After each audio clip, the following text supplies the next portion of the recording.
എല്ലാവർക്കും നമസ്കാരം. ദിശ ആയുർവേദയുടെ മറ്റൊരു വീഡിയോയിലേക്ക് എല്ലാവർക്കും സ്വാഗതം. ഇപ്പൊ നമ്മുടെ കൂടെയുള്ളത് പൂർണ്ണയ്യ സാർ. പൂർണ്ണയ്യ സാർ ടീച്ചറാണ്. സാറിന്റെ പേര് തന്നെ ഭയങ്കര ഇൻട്രസ്റ്റിംഗ് ആണ്. എന്റെ പേര് പൂർണ്ണയ്യ പുരാണിക്ക. ഞാൻ വർക്ക് ചെയ്യുന്നത് SCT ഹൈസ്കൂൾ മഞ്ചേശ്വരത്തിലാണ്. ഇംഗ്ലീഷാണ് സബ്ജക്ട്. ഹൈസ്കൂൾ സെക്ഷൻ പഠിപ്പിക്കുന്നത്. എങ്ങനെയാണ് ഇവിടെ ദിശ ഡോക്ടർക്ക് എങ്ങനെ എത്തിപ്പെട്ടത്? അത് എൻ്റെ വൈഫിന് കുറച്ച് അസുഖങ്ങളെല്ലാം വരുമ്പോൾ നമ്മൾ കുറേ ട്രീറ്റ്മെന്റ് ചെയ്ത് എന്നിട്ട് സ്പെസിഫിക് ആയിട്ട് എന്താണ് പ്രശ്നം പറഞ്ഞിട്ട് മനസ്സിലായിട്ടില്ല.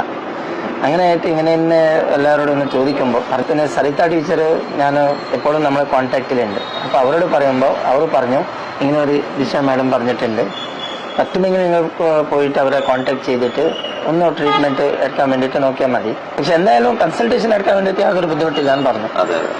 അപ്പോൾ ഞാൻ വിചാരിച്ചത് ആ സമയത്തിൽ മൾട്ടിപ്പിൾ പ്രോബ്ലംസ് ഉള്ളത് എൻ്റെ വൈഫിനാണ്. അതുകൊണ്ട് ഫസ്റ്റിൽ അവളെ ട്രീറ്റ്മെന്റ് കഴിഞ്ഞിട്ട് എനിക്കുള്ളത് അസ്തമ മാത്രമാണ് ഞാൻ വിചാരിച്ചത് ഫസ്റ്റിൽ.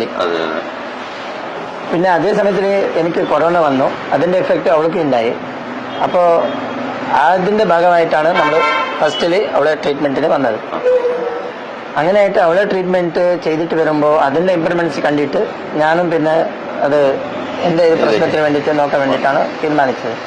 അപ്പോൾ ഫസ്റ്റിൽ ഞാൻ വിചാരിച്ചത് എനിക്ക് ഒരു അസ്തമ ഒരു പ്രോബ്ലം ഉണ്ട്, അതിന് ട്രീറ്റ്മെന്റ് എടുക്കാൻ വേണ്ടിയിട്ടാണ് ഞാൻ പ്ലാൻ ചെയ്തത്. അതാണ് ഞാൻ ഉദ്ദേശിച്ചത്.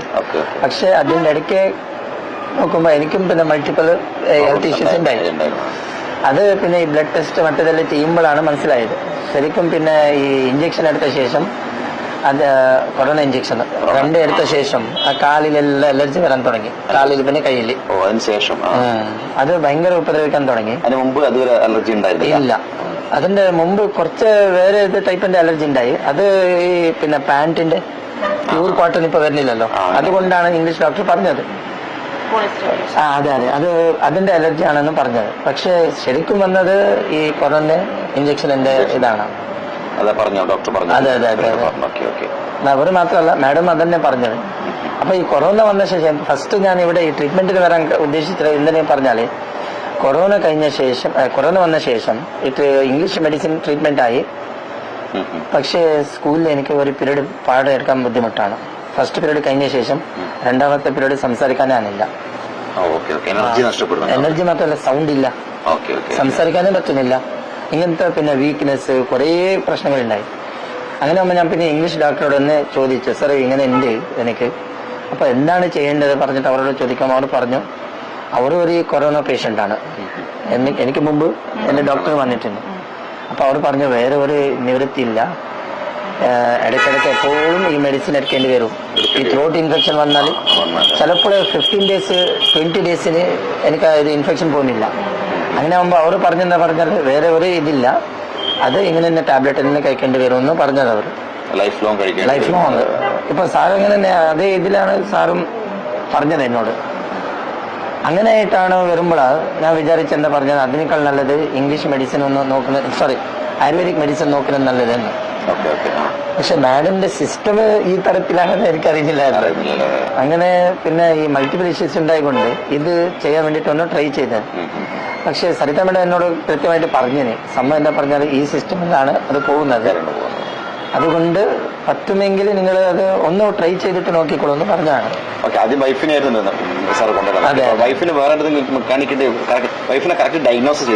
ചെയ്തിട്ടുണ്ട് സാർ, KMCയിൽ ചെയ്തിട്ടുണ്ട്, പിന്നെ കുറെ ഇല്ല കൃത്യമായിട്ട് ഗോൾ ബ്ലാഡർ സ്റ്റോൺ എന്ന് പറഞ്ഞിട്ട് എവിടെയും നമുക്ക് പറഞ്ഞിട്ടില്ല. അതാണ് ഞാൻ മാഡമിനെ കാണിക്കുമ്പോൾ ഞാൻ വിചാരിച്ചത് എന്താ പറഞ്ഞാൽ അവൾക്ക് മൾട്ടിപ്പിൾ ഹെൽത്ത് ഇഷ്യൂസ് ഉണ്ടാവും വിചാരിച്ചത്. പറഞ്ഞാൽ 2 ഡെലിവറിയും സിസേറിയൻ ആണ്. അങ്ങനെയൊക്കെ ആകുമ്പോൾ ആ സമയത്തിലും ചില പ്രശ്നങ്ങളെല്ലാം വന്നിരുന്നു, ഹെൽത്ത് ഇഷ്യൂസ്. അതുകൊണ്ട് എന്തെങ്കിലും മൾട്ടിപ്പിൾ ഹെൽത്ത് ഇഷ്യൂസ് ഉണ്ടാവും വിചാരിച്ചത്. അപ്പോ അതുകൊണ്ടാണ് മാഡം അന്ന് പറഞ്ഞത് എന്നോട് ഒന്ന് സ്കാൻ ചെയ്തിട്ട് നോക്കണം. അപ്പൊ നമ്മള് ഇവിടെ വരുന്ന മുമ്പ് 7 പ്രാവശ്യം സ്കാൻ ചെയ്തിട്ട് നോക്കിന്, പക്ഷെ എവിടെയും നമുക്ക് ഈ ഇഷ്യൂ മനസ്സിലായിട്ടില്ല. അതെ, ഞങ്ങളുടെ നേരത്തെ വീഡിയോ നിങ്ങൾ കണ്ടിട്ടുണ്ടാവും, ബീന ടീച്ചറുടെ വീഡിയോ. പൂർണ്ണയ്യ സാറിന്റെ വൈഫാണ്. അപ്പൊ ആ മേഡത്തിന്റെ എന്താ അതുവരെ ഞങ്ങളുടെ അടുത്ത് വരുന്നവരെ കറക്റ്റ് ഡയഗ്നോസിസ് ചെയ്തിട്ടുണ്ടായിരുന്നില്ല. വന്നതിന് ശേഷം പിന്നീട് റിപ്പോർട്ട് എടുത്തതിന് ശേഷമാണ് അല്ലെ ഈ ഒരു സർജറിന്റെ ആവശ്യമുണ്ടെന്ന് മനസ്സിലായത്. അതിനുശേഷം ഞങ്ങൾ മാക്സിമം ഞങ്ങൾ ട്രീറ്റ്മെന്റ് കൊടുത്താൽ അത് മാറ്റാൻ പറ്റുമോ ട്രൈ ചെയ്തു. അത് മാറില്ല, അല്ലെങ്കിൽ അത് ആ സിറ്റുവേഷൻ പെട്ടെന്ന് തന്നെ സർജറി ചെയ്യേണ്ട കണ്ടീഷൻ ആയതുകൊണ്ടാണ് പെട്ടെന്ന് തന്നെ സർജറിക്ക് നമ്മൾ തന്നെ റെക്കമെൻഡ് ചെയ്ത് സർജറി കഴിഞ്ഞ് വീണ്ടും ഞങ്ങൾ ട്രീറ്റ്മെന്റ് തന്നെ ജോയിൻ ചെയ്തു. ഇപ്പൊ നല്ല സൂപ്പറായിട്ട് പോകുന്നുണ്ട്. അപ്പൊ അത് അതിലേക്ക് എത്തിച്ചത് പൂർണ്ണയ സാറാണ്. പൂർണ്ണയ സാറ് ആ ഒരു സിറ്റുവേഷൻ സരിത ടീച്ചർ സജസ്റ്റ് ചെയ്തില്ലേ എത്തിച്ചത്. അതിനുശേഷം ഇപ്പൊ വൈഫ് ഹാപ്പി അല്ലേ? Wife happy. ഇനി സാറിന്റെ കണ്ടീഷനിലേക്ക് പോവാ. സാറിന്റെ സ്ഥിതികളൊക്കെ ഇപ്പൊ എങ്ങനെയുണ്ട്? അത് എന്റെ സ്കൂളിൽ ഞാൻ പറയുമ്പോൾ ഫസ്റ്റിൽ എങ്ങനെ പറഞ്ഞത്, സ്കൂളിൽ എന്റെ ഈ കാലിന്റെ കണ്ടീഷനെല്ലാം നോക്കുമ്പോൾ ചില ആൾക്കാർ അത് പിന്നെ ഹെസിറ്റേഷൻ ഉണ്ടായി. സ്കൂളിൽ നിന്നല്ല പുറത്തും ഈ അലർജി എല്ലാം നോക്കുമ്പോൾ അത് സ്പ്രെഡ് ആവുന്ന ഒരു അലർജി ഉണ്ടാവും അങ്ങനെ പറഞ്ഞിട്ട് അടുത്ത് വരാനേ പിന്നെ പേടിക്കുന്ന മടി അങ്ങനത്തെ അതെ അതെ അതെ അതെ അങ്ങനത്തെ ഒരു ഇതുണ്ടായി. പക്ഷെ ഇപ്പൊ അത് പിന്നീട് അവർക്ക് മനസ്സിലായി ഇത് ഇത് അങ്ങനത്തെ ഒരു ഇതല്ലാണ്. നമ്മളെത്ര പറഞ്ഞാലും അവർക്ക് അത് വിശ്വസിക്കാൻ കൺവിൻസ് ആവില്ല. പക്ഷെ അതിനുശേഷം എന്റെ ഇതില് ഈ ഇതെല്ലാം മാറ്റങ്ങൾ വരുന്നത് കണ്ടിട്ട് അവർക്ക് എത്രയോ അതിന്റെ കുറിച്ച് ഇതുണ്ട്. പക്ഷെ പ്രശ്നം എന്താ പറഞ്ഞാലേ അവരും പറയുന്നത് പലപ്പോഴും നമുക്ക് ഇങ്ങനെ കുറെ ഇഷ്യൂസ് ഉണ്ട്, നമ്മൾക്ക് അവർക്ക് കാണിക്കണമെന്ന് പറയുന്നത്. പക്ഷെ അവിടെ ഇതെന്താ പറഞ്ഞാല് പിന്നെ ഒരു എന്താ ബാരിയർ ആയിട്ട് വരുന്നത് ഈ മെഡിസിനിന്റെ പ്രശ്നമല്ല, ഈ പഥ്യം ഫോളോ ചെയ്യാനുള്ള ഇത്. നേരത്തെ നിങ്ങൾ പറഞ്ഞ പോലെ ഈ നോൺ വെജ് ഫുഡെല്ലാം പ്രിഫർ ചെയ്യുന്ന ആൾക്കാർക്ക് അവർക്ക് എങ്ങനെ പറഞ്ഞാല് അതില്ലാതെ അവർക്ക് അത് പറ്റില്ല. അപ്പൊ അവർ ഇതിന് ഈ തരത്തിലുള്ള ഈ പഥ്യത്തിന് അഡ്ജസ്റ്റ്മെന്റ് ചെയ്യാൻ വേണ്ടിട്ട് ബുദ്ധിമുട്ടാണ്. പക്ഷെ അവരൊക്കെ വരും. പക്ഷെ എപ്പോഴാണ് വരും എന്നറിയോ സാറിന്? എല്ലാ നമുക്ക് ഈ അസുഖം കാരണം വേറെ ഒരു പരിപാടി നടക്കുന്നില്ല എന്നൊരു സിറ്റുവേഷൻ വരുന്ന സമയത്ത് ഇവര് ഓടിക്കരുത്. അങ്ങനത്തെ കുറച്ച് പേഷ്യൻസ് നമ്മൾ എടുത്തിട്ടുണ്ട്. ഇതേപോലെ വർഷങ്ങൾക്ക് മുമ്പേ പറ്റില്ല എന്ന് പറഞ്ഞപ്പോൾ പിന്നീട് ഈ അസുഖം മൂർച്ഛിച്ചിട്ട് വേറെ ഒരു കാര്യം ജോലിയും ഒന്നും നടക്കുന്നില്ല എന്ന് ഞാൻ എന്തിനും തയ്യാറാണ് എന്ന് പറഞ്ഞ് വന്ന ആൾക്കാർ ഇപ്പൊ ഹാപ്പി ആയി പോകുന്നുണ്ട്. ആ ഒരു കണ്ടീഷനിലേക്ക് പോകുന്തോറും അവർ മനസ്സിലാക്കേണ്ട, ഏതൊരു പേഷ്യന്റ് മനസ്സിലാക്കേണ്ടത് അസുഖം ഉണ്ടായിട്ടൊന്നും ചെയ്യാതിരിക്കുന്നുണ്ട് എങ്കിൽ, അല്ലെങ്കിൽ ട്രീറ്റ്മെന്റ് ചെയ്യാതിരിക്കുന്നുണ്ടെങ്കിൽ നമ്മളിങ്ങനെ മുറിച്ച് പോവാണ്. കൂടുതൽ മുറിച്ച് കഴിഞ്ഞാൽ പിന്നീട് പിറകേക്ക് അതേപോലെ വരാൻ കുറച്ച് ബുദ്ധിമുട്ടായിരിക്കും. നമ്മൾ ഫസ്റ്റ് മാഡം സാറിന്റെ വൈഫ് പറഞ്ഞ പോലെ ഫസ്റ്റ് സ്റ്റെപ്പ് ആണെങ്കിൽ ഈസിയാണോ? ഒരുപാട് മുറിച്ച് ഇതുപോലെ ടൈംസ് പോകുന്തോറും നമുക്കിത് പ്രശ്നം തന്നെയാണല്ലോ. അപ്പൊ അത് നമ്മൾ ഇങ്ങോട്ടേക്ക് റിവേഴ്സ് അതേപോലെ റിവേഴ്സ് വരേണ്ടി വരും. എത്രത്തോളം നമ്മൾ ഡിലേ ആവുന്ന അത്രത്തോളം കുറച്ച് റിവേഴ്സ് വരും. അപ്പൊ അത് നമ്മൾ അവനവൻ മനസ്സിലാക്കുക, അല്ല അവനവൻ അതിനെ കുറിച്ചിട്ട് പഠിക്കുക. അല്ലാതെ നമുക്ക് ഇതിനൊരു ഓപ്ഷൻ ഇല്ല. നമ്മൾ വയോ നമ്മളെല്ലാം നമ്മൾ പറഞ്ഞാൽ അത് നടക്കൂല. അവരവരെ ഞങ്ങളുടെ അടുത്ത് വന്നതെല്ലാം കേട്ടുപോയി വരാത്ത ആൾക്കാരുണ്ട്. നേരെ പറഞ്ഞ് വന്ന അന്ന് ട്രീറ്റ്മെന്റ് ചെയ്യാൻ കണക്കാക്കി. അല്ല, അത് മാഡം കൃത്യമായിട്ട് പറയുന്നത്. അപ്പോൾ നമ്മൾ അവരെ കൺസൾട്ട് ചെയ്താൽ അവർ കമ്പൽഷൻ ഒന്നും ചെയ്യുന്നില്ല. നിങ്ങൾ എന്നോട് പിന്നെ എന്റെ അടുത്ത് മെഡിസിന് വരണം, എന്റെ ട്രീറ്റ്മെന്റ് തന്നെ എടുക്കണം, എവിടെയും അവർ കമ്പൽഷൻ ചെയ്യുന്നില്ല. പക്ഷെ അവരടുത്ത് വന്ന ശേഷം അവർ പറഞ്ഞ പോലെ നമ്മൾ നിൽക്കണം. അതാണ് അവർ അതിനൊരു റിസൾട്ട് ഉള്ളു. അല്ല നമ്മൾ പറഞ്ഞിട്ട് ഒരു പകുതി ഒരു ഹാഫ് മൈൻഡിലൂടെ വന്നു കഴിഞ്ഞാൽ മാഡം ഡോക്ടർ പറയുന്ന പോലെ ചെയ്തിട്ടില്ല എങ്കിൽ റിസൾട്ട് ഉണ്ടാവില്ല. കറക്റ്റ് ചെയ്യും. ഞങ്ങൾ സത്യത്തിൽ പേഷ്യൻസ് ഡോക്ടറെ മാത്രമല്ല സെലക്ട് ചെയ്യുന്നത്, ഞങ്ങൾ ഈ പേഷ്യൻസിനെ കൂടി സെലക്ട് ചെയ്യുന്നുണ്ട്. കാരണം എന്ന് വെച്ചാൽ ഞങ്ങൾ പറയുന്ന മര്യാദ കേൾക്കുവോ, ആറ്റിറ്റ്യൂഡ് എങ്ങനെയുണ്ട്, പത്തി എടുക്കുവോ, പിന്നെ 2 ദിവസം കഴിഞ്ഞാൽ പോടോ എനിക്ക് പറ്റില്ല ഇതിന്റെ ട്രീറ്റ്മെന്റ് എന്ന് പറഞ്ഞാൽ ഇറങ്ങി പോകുന്ന ആൾക്കാർ ഉണ്ടാവും. ഈ പത്തിയിൽ എടുക്കുമ്പോൾ ഭയങ്കര പ്രഷർ ഉണ്ട്, ഇറിറ്റേഷൻ ഉള്ള ആൾക്കാരുണ്ടാവും. ഇതിനൊക്കെ പറ്റുന്ന ആൾക്കാർ മാത്രം നമ്മുടെ ചെയ്യുന്നുണ്ടോ? അതെല്ലാം തരത്തിലുള്ളത് ഫസ്റ്റിൽ സാർ പറഞ്ഞിട്ടില്ലെങ്കിലും ഞാനും അത് അഡ്ജസ്റ്റ് ചെയ്യാൻ ഭയങ്കര ബുദ്ധിമുട്ടായിട്ടുണ്ട്. അമ്മ പറഞ്ഞാല് ഇപ്പൊ അതേപോലെ സ്പോണ്ടിലൈറ്റിസിന്റെ പ്രശ്നം ഉണ്ടായി എനിക്ക്. അപ്പൊ അതിന് ബെൽറ്റ് ഉണ്ടായി. പക്ഷെ ബെൽറ്റ് ഇപ്പൊ ഞാൻ ഇടുന്നില്ല ഈ ട്രീറ്റ്മെന്റിന് ശേഷം. ആസിഡിറ്റി പ്രോബ്ലം മുമ്പ് കുറെ ആസിഡിറ്റി അങ്ങനത്തെ പ്രോബ്ലം ഉണ്ടായി. ഇപ്പൊ അതെല്ലാം ഇപ്പൊ ആസിഡിറ്റിന്റെ പ്രോബ്ലമേ ഇല്ല. ശരിക്കും നോക്കിയാല് അത് എന്താ പറഞ്ഞാല് ഈ ഭക്ഷണം എല്ലാം കഴിച്ച ശേഷം കുറച്ച് സമയത്തിന് ശേഷം അതിന്റെ തന്നെ അത് നമ്മള് പുളി തേകുന്ന് പറയും. അത് അതുപോലെ പിന്നെ ഡൈജഷൻ ഇഷ്യൂസ് എല്ലാം കാണുന്നുണ്ടായി. ഇപ്പൊ അങ്ങനത്തെ ഇതൊന്നുമില്ല. അത് വരുമ്പോ ഞാൻ ഒന്ന് വിചാരിച്ചെന്താ പറഞ്ഞാല് കുറെ മെഡിസിൻ ഉണ്ടാവും. പറഞ്ഞാല് ഈ ആസിഡിറ്റിന് ഒരു കഷായം മറ്റേ ഇതിന്റെ ഉണ്ടാവും ഞാൻ വിചാരിച്ചത്. പക്ഷെ അങ്ങനെയല്ല. ശരിക്കും ഇവിടെ നോക്കുമ്പോൾ നമ്മളെ ഫുഡിൽ തന്നെ നമ്മളെ എന്താ ഹെൽത്ത് കൺട്രോളിലേക്ക് കൊണ്ടുവരുന്ന ഒരു പോസിറ്റീവ് ആറ്റിറ്റ്യൂഡാണ്. രണ്ടാമത്തെ എന്താ പറഞ്ഞാലും പിന്നെ മെഡിസിൻ എല്ലാം ഒത്തിരി കുറവാണ്. അതെ, ഞാൻ ഇങ്ങനെ പറയുമ്പോൾ ഞാൻ ചിലപ്പോൾ പറയുന്നുണ്ട് സ്കൂളിൽ മുമ്പ് എങ്ങനെ പറഞ്ഞാലും ഭയങ്കര വീക്ക്നെസ് എല്ലാം വരുമ്പോ ഞാൻ പിന്നെ ഇലക്ട്രോൾ ലിക്വിഡ് ഉണ്ടല്ലോ അത് കുടിക്കുന്നതാണ്. അതുകൊണ്ടാണ് അത് ഡയബറ്റീസിനെ പിന്നെ ബാധിക്കും. അത് സ്വീറ്റ് അല്ലേ, അങ്ങനെയൊക്കെ ഇതുണ്ടായി. അപ്പോ പിന്നെ ഈ മാഡം പറഞ്ഞ സിസ്റ്റമിലേക്ക് വരുമ്പോ നിങ്ങളെ ഹൊദലൊന്ന് പറയും നമ്മളെ കന്നഡത്തില് ആ മലര്. അമലര്. ക്ഷീണം.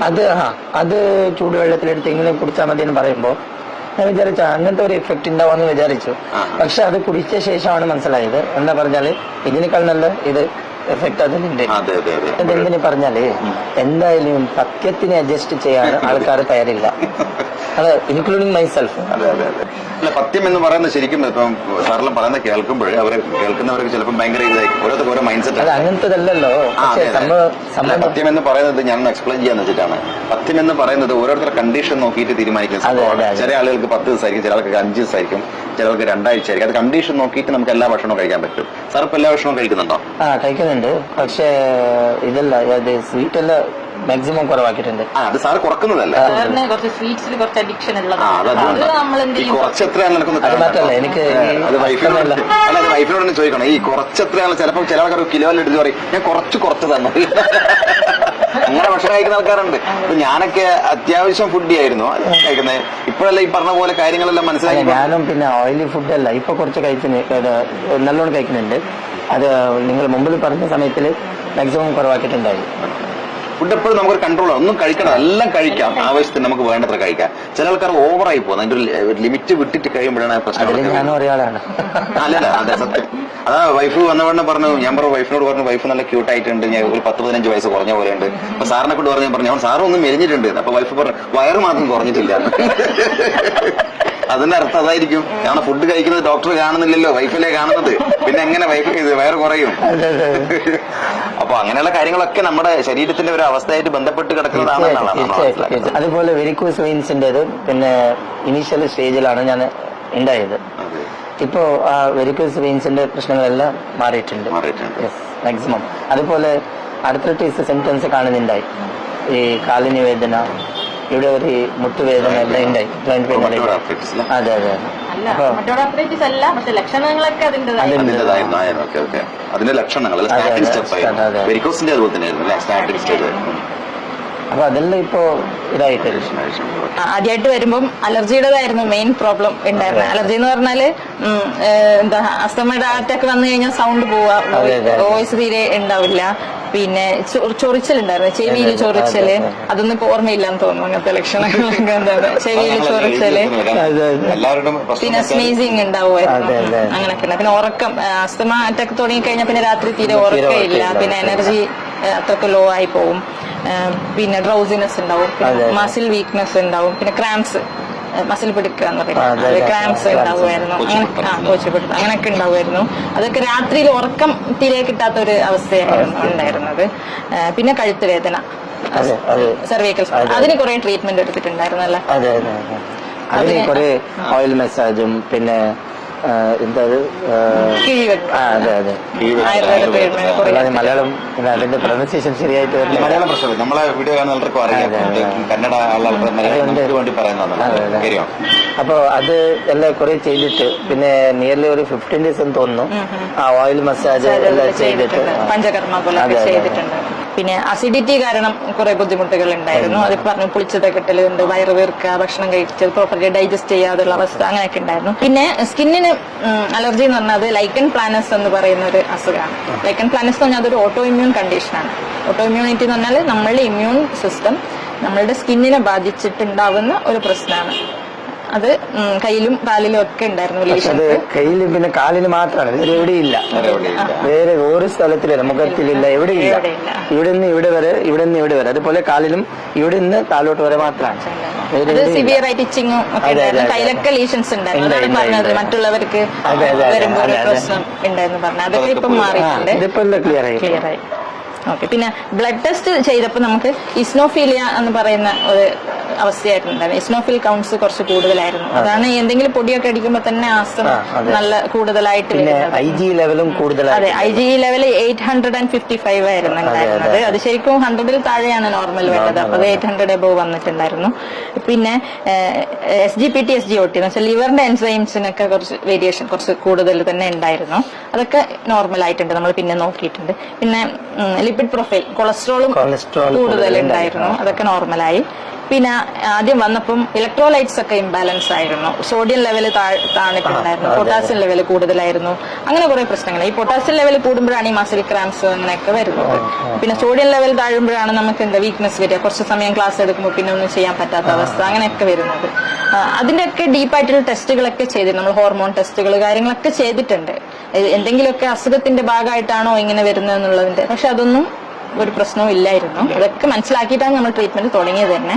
ഇത് നമ്മളെ ലൈഫ് സ്റ്റൈലിൽ വരുന്ന ചില മാറ്റങ്ങളുടെ ഭാഗമായിട്ട് വന്ന പ്രശ്നങ്ങളായിരുന്നു, അതൊക്കെ നമ്മൾ ക്ലിയർ ചെയ്തിട്ടുണ്ട്. അതിനുശേഷം പിന്നെ അങ്ങനെ ബുദ്ധിമുട്ടുകളൊന്നും ഉണ്ടായിട്ടില്ല.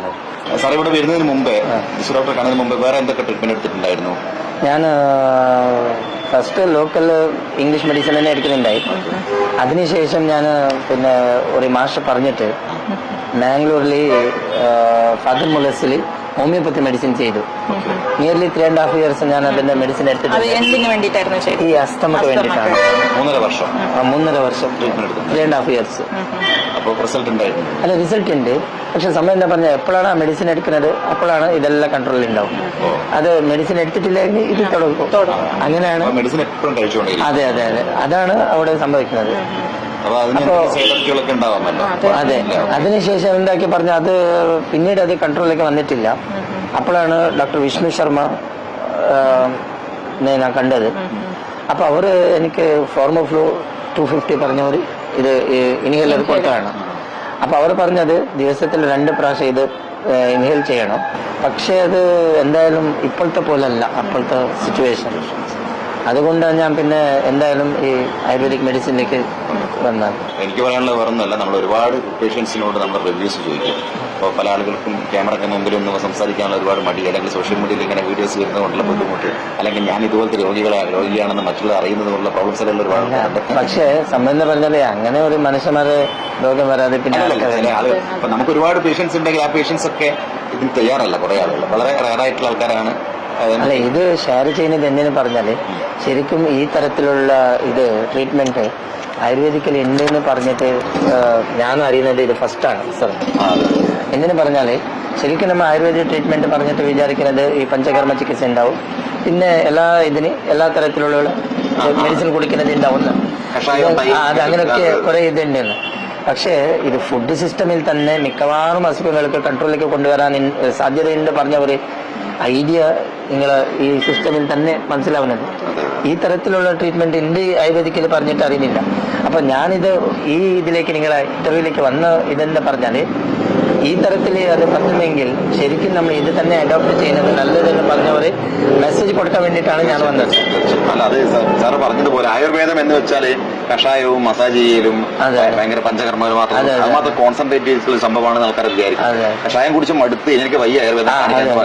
അപ്പോ അത് സാറിന്റെ മനസ്സിന് ഒരുപാട് നന്ദി. കാരണം അങ്ങനെ ഒരാളുകളിലേക്ക് അത് പറയാനുള്ള ഒരു മനസ്സുണ്ടാവുക എന്ന് പറഞ്ഞത് ഒരു ചെറിയ കാര്യമാണ്. ഇതൊരു അഡ്വർടൈസ്മെന്റ് ആണ്, പക്ഷേ അല്ല, ഇത് അഡ്വർടൈസ്മെന്റ് ആയാലും ശരിക്കും ഇതിന്റെ ഇത് ശരിക്കും ഗ്രാസ് റൂട്ട് ലെവലിലേക്ക് ഇത് എത്തേണ്ടതാണ്.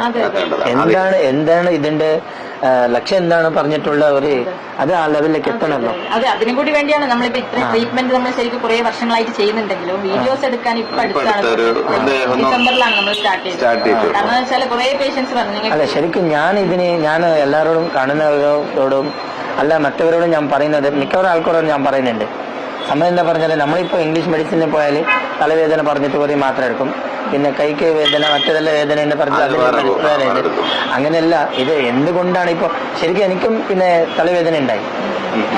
എത്ര അമൃതാഞ്ജനെല്ലാം ബോട്ടിലുണ്ട് വീട്ടിൽ പറഞ്ഞിട്ട് അറിയുന്നില്ല. വീട്ടിലുണ്ട്, സ്കൂളിലുണ്ട്.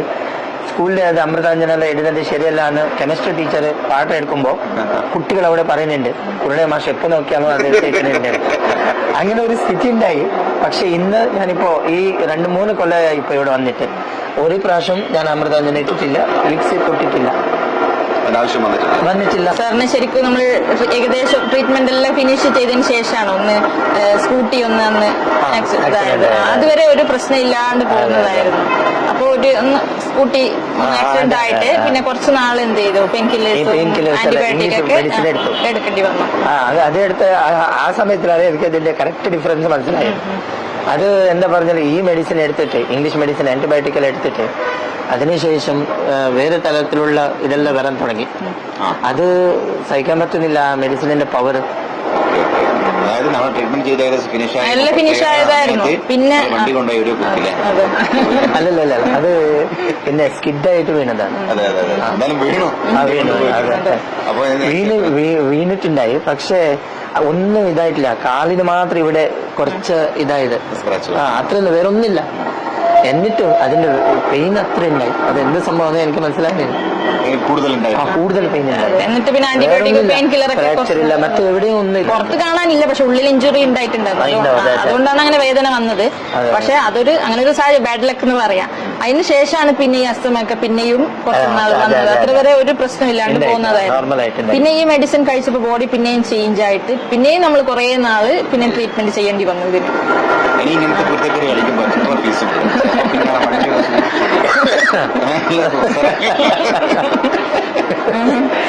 എന്തായാലും ഞാൻ പറഞ്ഞത് ഇങ്ങനെ ഞങ്ങൾക്കൊരു റിവ്യൂ തരാൻ കാണിച്ച മനസ്സിൽ ഒരുപാട് ഒരുപാട് ഒരുപാട് നന്ദി. അല്ല, ഈ തരത്തിലുള്ള ട്രീറ്റ്മെന്റ് എടുക്കുന്നത് നല്ലതെന്ന് ഞാൻ പറയുന്നത്.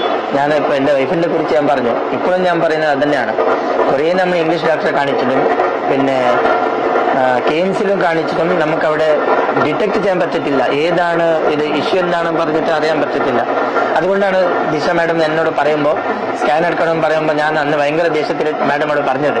ഓർമ്മയുണ്ടോന്ന് അറിയില്ല. സ്കാനെല്ലാം കുറെ എടുത്തിട്ടാ ഇനി സ്കാൻ എടുക്കാനില്ല. അത്ര ദേഷ്യത്തിൽ ഞാൻ പറഞ്ഞത്. അപ്പൊ മാഡം എന്നോട് പറഞ്ഞു അങ്ങനെ ഒന്നല്ല, ഇതൊരു നോർമൽ സ്കാൻ എടുത്തിട്ട് നോക്കാം, അതും പിന്നെ ഉപ്പളയിൽ തന്നെ എടുത്താൽ മതി എന്ന് പറഞ്ഞു. എനിക്ക് ഈ സ്കാന് മറ്റത് പറയുമ്പോൾ നമ്മള് ഈ ചുറ്റുപാട് ഇങ്ങനത്തെ ഫെസിലിറ്റി ആ സമയത്തിൽ വളരെ കുറവാണ്. അപ്പൊ എന്തായാലും ബാംഗ്ലൂരിലേക്ക് തന്നെ പോകേണ്ടി വരും. അങ്ങനത്തെ ഒരു പ്രശ്നമാണ്. അപ്പൊ മാഡം പറഞ്ഞില്ല ഉപ്പളത്തിൽ തന്നെ ചെയ്താൽ മതിയെന്ന്.